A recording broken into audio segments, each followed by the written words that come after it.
আপনি যদি আজ হঠাৎ করে কাজ বন্ধ করে দেন, আপনার হাতে থাকা টাকাটা আপনাকে কতদিন বাঁচিয়ে রাখতে পারবে? এই প্রশ্নটা কি কখনো নিজেকে করেছেন? বেশিরভাগ মানুষ এই প্রশ্নটা এড়িয়ে যায়, কারণ উত্তরটা ভয় দেখায়। কিন্তু জাপানের একটা পুরনো বই বলে, ভয় পাওয়ার চেয়ে বোঝা অনেক ভালো, কারণ যে মানুষ বোঝে সেই মানুষই বদলাতে পারে। এই বইয়ের নাম কাকেইবো, এর মানে নিজের টাকার হিসাব রাখা। কিন্তু এই হিসাব শুধু অঙ্ক নয়, এটা নিজের জীবনের হিসাব। এই বইয়ের প্রথম কথাটাই খুব স্পষ্ট, টাকা জমে না বেশি আয়ে, টাকা জমে সচেতনতায়। মানুষ সাধারণত ভাবে আমার ইনকাম কম তাই সেভ করতে পারি না, কিন্তু কাকেইবো বলে আপনার ইনকাম কম নয়, আপনার মনোযোগ কম। এই পদ্ধতি কোনো আধুনিক ফাইন্যান্স থিওরি নয়, এটা তৈরি হয়েছিল সাধারণ মানুষের জন্য, যারা প্রতিদিন কাজ করে, মাসের শেষে হিসাব মেলাতে বসে আর ভাবে টাকা গেল কোথায়। এই বইটা সেই প্রশ্নের উত্তর। কাকেইবো শুরু হয় খুব সাধারণ ভাবে, একটা খাতা, একটা কলম আর নিজের সঙ্গে সৎ থাকার সিদ্ধান্ত। এই বই বলে খাতাটা সুন্দর হবার দরকার নেই, দামি হবার দরকার নেই, কারণ এটা দেখানোর জন্য নয়, এটা নিজের সঙ্গে কথা বলার জন্য। খাতার প্রথম পাতায় লিখতে বলা হয়, এই মাসে আমার হাতে ঠিক কত টাকা আসবে। এখানে কোনো অনুমান চলবে না, কারণ অনুমান মানেই নিজেকে ধোঁকা দেওয়া। এর ঠিক নিচে আরেকটা লাইন, এই মাসে আমি কত টাকা সেভ করতে চাই। এখানেই বেশিরভাগ মানুষ থেমে যায়, কারণ তারা কখনো ঠিক করে ভাবেইনি সে কতটা সেভ করতে চায়। এই বই বলে সেভিং কোনো দুর্ঘটনা নয়, সেভিং একটা সিদ্ধান্ত। যে মানুষ বলে যা বাঁচবে তাই সেভ, সে আসলে বলে সেভ আমার অগ্রাধিকার নয়। কাকেইবো এই চিন্তাটা বদলে দেয়। এরপর শুরু হয় সবচেয়ে গুরুত্বপূর্ণ কাজ, খরচ লেখা। এই বই বলে প্রতিটা খরচ লিখতে হবে, এক কাপ চা থেকে শুরু করে বড় বিল সব। কিন্তু শুধু অঙ্ক লিখলেই হবে না, প্রতিটা খরচের পাশে লিখতে হবে আমি কেন এই খরচটা করলাম। এই প্রশ্নটাই এই বইয়ের প্রাণ। এই প্রশ্নের উত্তর দিতে গিয়ে মানুষ প্রথমবার বুঝতে পারে সে আসলে কতবার কারণ ছাড়াই টাকা খরচ করে। এই বইয়ে খরচকে 4 ভাগে ভাগ করা হয়েছে। প্রথম ভাগ, যেগুলো ছাড়া বেঁচে থাকা যায় না, খাবার, বাসা, বিদ্যুৎ, যাতায়াত। এই খরচে কোনো অপরাধ বোধ নেই, এগুলো জীবন। দ্বিতীয় ভাগ, আনন্দের খরচ, নিজেকে খুশি করা, মাঝে মাঝে বাইরে খাওয়া, পছন্দের কিছু কেনা। এই বই আনন্দের বিরোধী নয়, কিন্তু এটা বলে অচেতন আনন্দ শেষ পর্যন্ত দুঃখ দেয়। তৃতীয় ভাগ, নিজেকে উন্নত করার খরচ, বই, শেখা, স্বাস্থ্য, দক্ষতা। এই খরচগুলো ভবিষ্যতে আপনার টাকা বাঁচায়। আর শেষ ভাগ, অপ্রয়োজনীয় খরচ। এই খরচগুলো খুব ছোট, কিন্তু সংখ্যায় অনেক। এই বই বলে এই খরচগুলো ধরতে পারলেই আপনি আপনার টাকার নিয়ন্ত্রণ ফিরে পান, কারণ বড় খরচ মানুষ চিনে ফেলে, ছোট খরচই মানুষকে হারায়। কাকেইবো আপনাকে খরচ কমাতে জোর করে না, এটা আপনাকে খরচ বুঝতে শেখায়। এই বইয়ের একটা খুব গুরুত্বপূর্ণ শিক্ষা হলো, নিজের খরচ দেখে কখনো নিজেকে ঘৃণা করবেন না। ভুল দেখা মানে ব্যর্থতা নয়, ভুল দেখা মানে শেখা।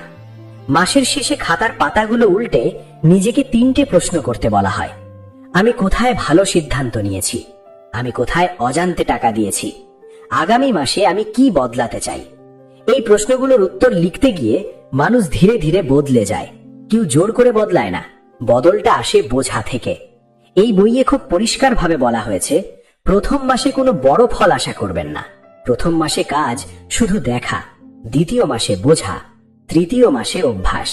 এই ধীর গতিটাই কাকেইবোর শক্তি। এই বই ধনী হওয়ার প্রতিশ্রুতি দেয় না, এই বই শান্ত থাকার পথ দেখায়। যে মানুষ জানে তার টাকা কোথায় যাচ্ছে, সে মানুষ ভয় পায় না, কারণ অজানা জিনিসই মানুষকে ভয় দেখায়। কাকেইবো শেখায় টাকা আপনার শত্রু নয়, আপনার অচেতন সিদ্ধান্তই আপনার শত্রু। এই বইটা টাকা নিয়ে লেখা হলেও আসলে এটা জীবন নিয়ে লেখা। কিভাবে মানুষ আবেগে সিদ্ধান্ত নেয়, কিভাবে পরে আফসোস করে, আর কিভাবে একটু সচেতন হলেই সবকিছু বদলে যেতে পারে।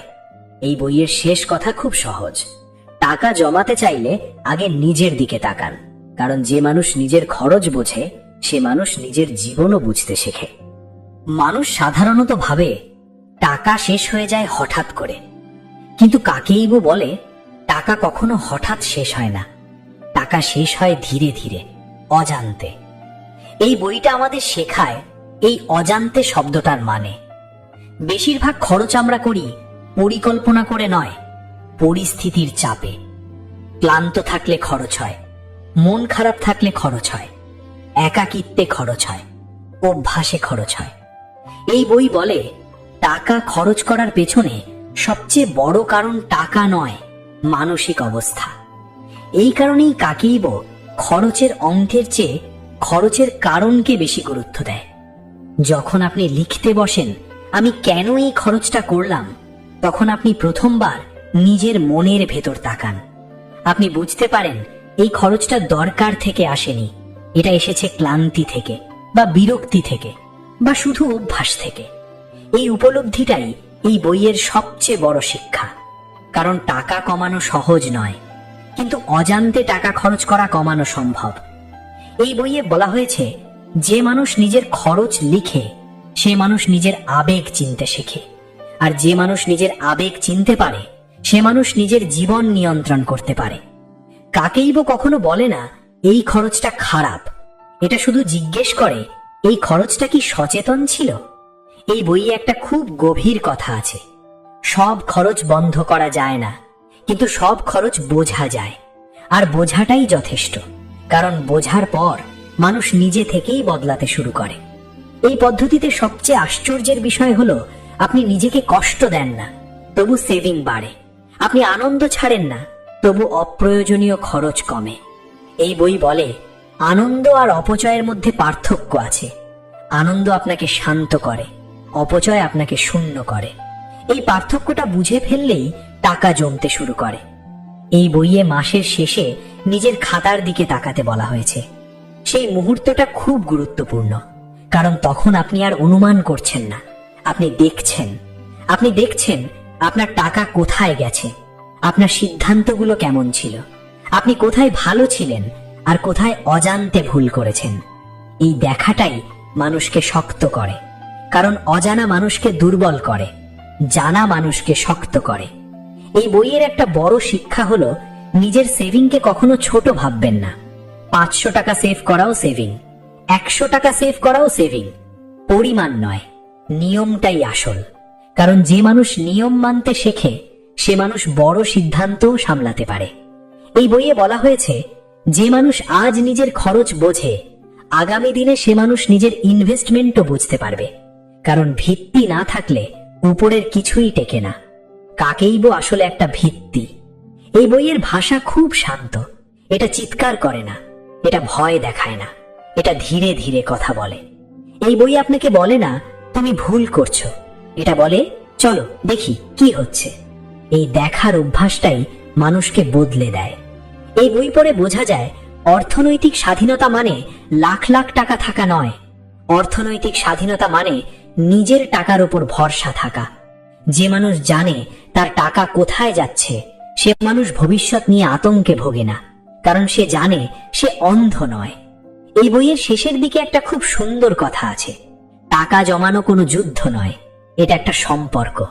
আর যে সম্পর্ক সচেতনভাবে গড়ে ওঠে সেটা দীর্ঘস্থায়ী হয়। এই কারণেই কাকেইব আজও প্রাসঙ্গিক। এই কারণেই 100 বছর পরেও এই বই মানুষকে স্পর্শ করে। কারণ মানুষ বদলায়নি, তার ভয় বদলায়নি, তার অভ্যাস বদলায়নি, শুধু সচেতনতার অভাব থেকেই গেছে। এই বই সেই অভাবটা পূরণ করে। এই বইটা যত এগোয় তত পরিষ্কার হয়ে যায় কেকিবো আসলে টাকা জমানোর নিয়ম নয়, এটা নিজের জীবনের গতি বোঝার কৌশল। আমরা সাধারণত ভাবি সমস্যা আসে টাকার পরিমাণ থেকে, কিন্তু এই বই বলে সমস্যা আসে টাকার সঙ্গে আমাদের সম্পর্ক থেকে। একজন মানুষ সারাদিন কাজ করে ক্লান্ত হয়ে বাড়ি ফেরে, তার মাথার ভেতর থাকে চাপ, দুশ্চিন্তা, ক্লান্তি। ঠিক সেই সময়ই সে খরচ করে, কারণ খরচ তখন তার কাছে বিশ্রামের মতো মনে হয়। কেকিবো এই মুহূর্তটাকে খুব গুরুত্ব দেয়। এই বই বলে টাকা খরচ করার আগে নিজের অবস্থাটা বোঝা জরুরি। আমি কি ক্লান্ত? আমি কি বিরক্ত? আমি কি একা বোধ করছি? আমি কি শুধু ভালো লাগার খোঁজে আছি? এই প্রশ্নগুলো টাকা নিয়ে নয়, এই প্রশ্নগুলো মানুষ নিয়ে। এই বই আমাদের শেখায় খরচ অনেক সময় প্রয়োজন থেকে আসে না, খরচ আসে আবেগ থেকে। আর আবেগকে অস্বীকার করা যায় না, কিন্তু আবেগকে বোঝা যায়। এই কারণেই কেকিবো খাতায় খরচের পাশে কারণ লেখাতে বলে। কারণ না লিখলে খরচটা অদৃশ্য থেকে যায়, কারণ লিখলে খরচটা বাস্তব হয়ে ওঠে। এই বইয়ের ভাষায় বলা হয়েছে, যে খরচের কারণ বোঝা যায় না সেই খরচই সবচেয়ে বিপজ্জনক, কারণ সেটা বারবার হয়।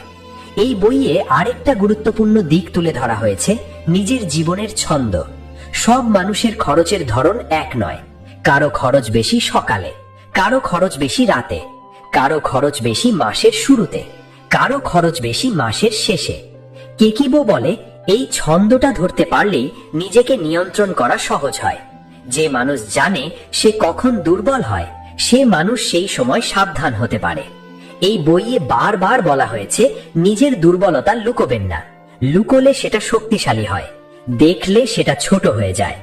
এই পদ্ধতিতে আপনি যখন নিয়মিত লিখতে থাকেন, একটা সময় আপনি আর লিখতে বসে ভাবেন না, আপনি খরচ করার আগেই ভাবেন। এই বদলটাই সবচেয়ে বড় সাফল্য, কারণ তখন খাতা শুধু কাগজে থাকে না, খাতা আপনার মাথার ভেতরে চলে আসে।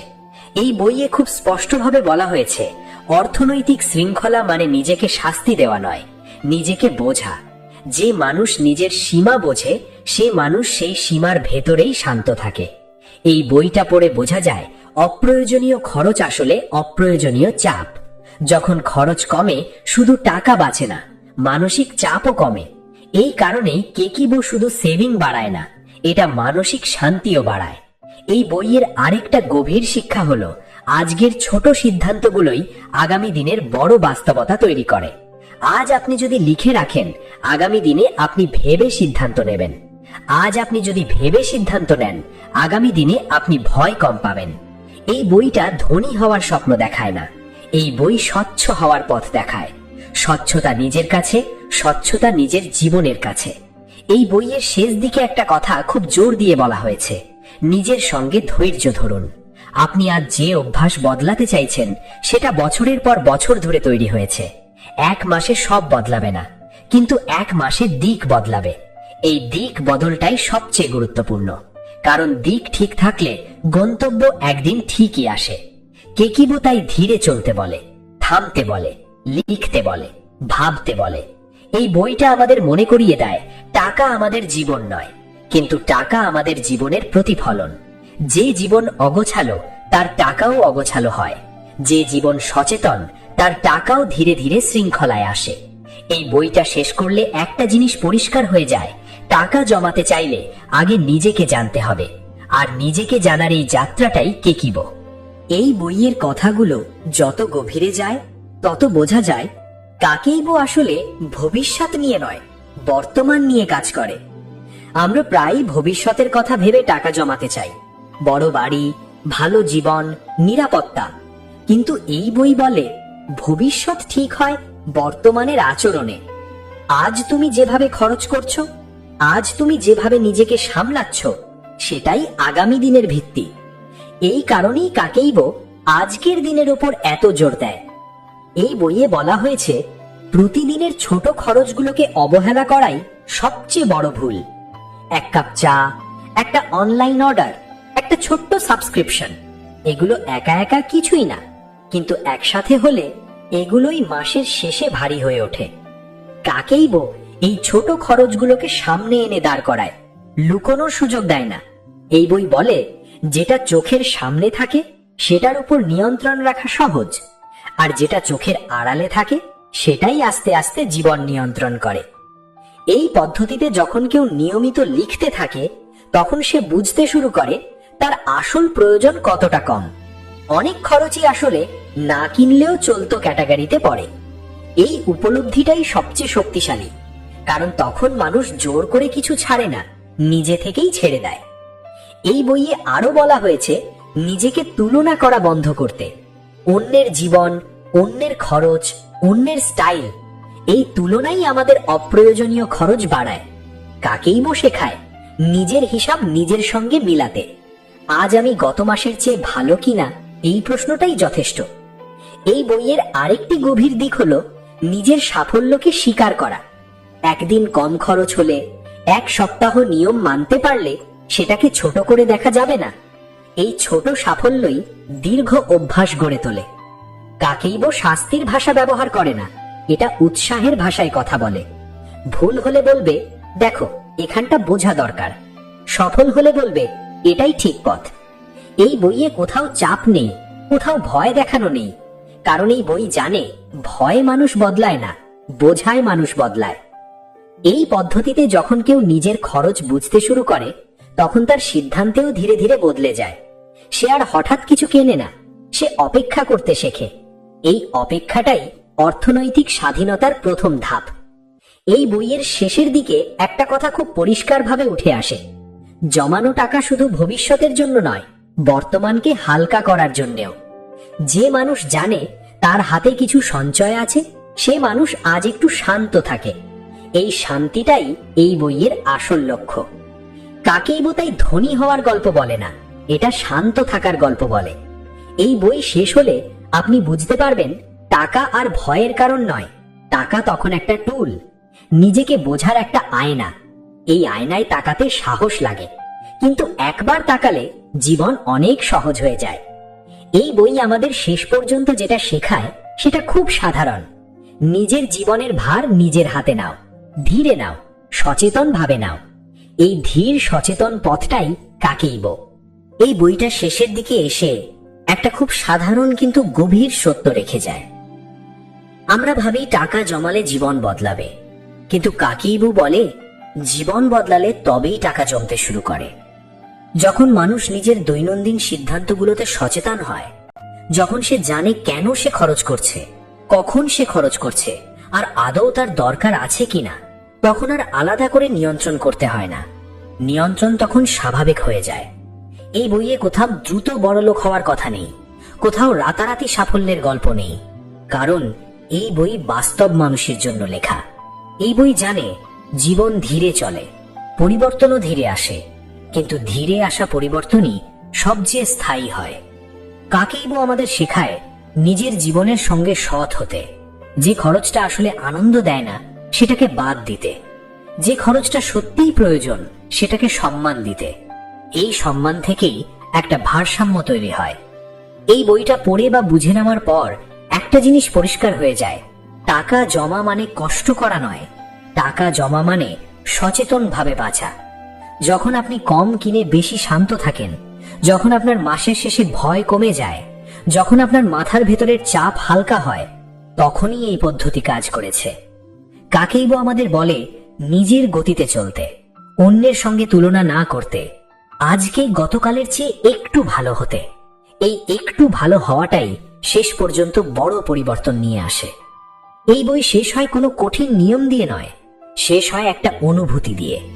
আপনি আপনার জীবনের দায়িত্ব নিচ্ছেন ধীরে শান্তভাবে, আর এই দায়িত্ব নেওয়াটাই সবচেয়ে বড় সঞ্চয়।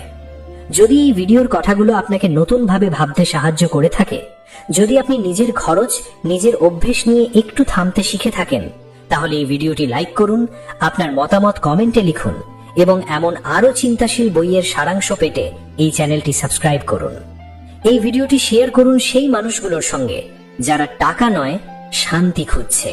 কারণ টাকা জমা শুরু হয় চিন্তা বদলানো থেকে। এটাই কাকেইবো।